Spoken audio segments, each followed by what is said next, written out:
que no se puede grabar aquí. Este es un transportador. Primera planta. Vale. Obrim porta. Vamos. Ascensor lliure.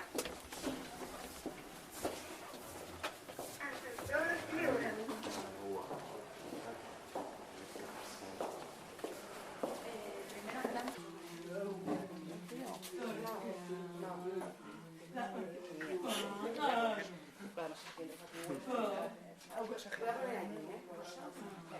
Al taller de esquemas de comunicación para personas sordo-ciegas.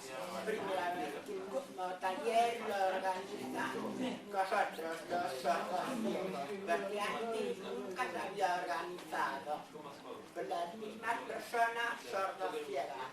Quiere decir que, por ejemplo, puede un poco de fallo a algo, pero tranquilo, empezamos. Tenim tots un paper amb les lletres.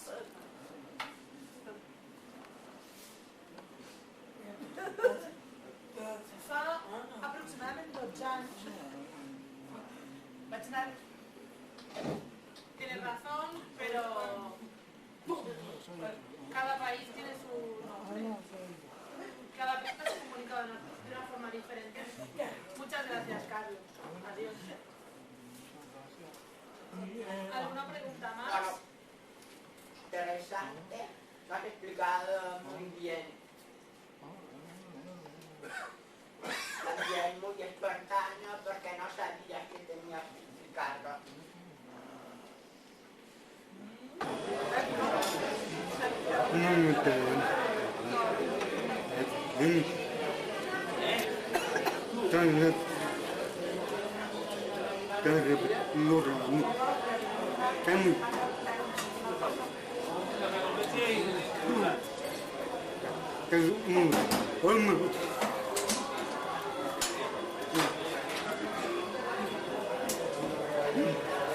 ¡Pam!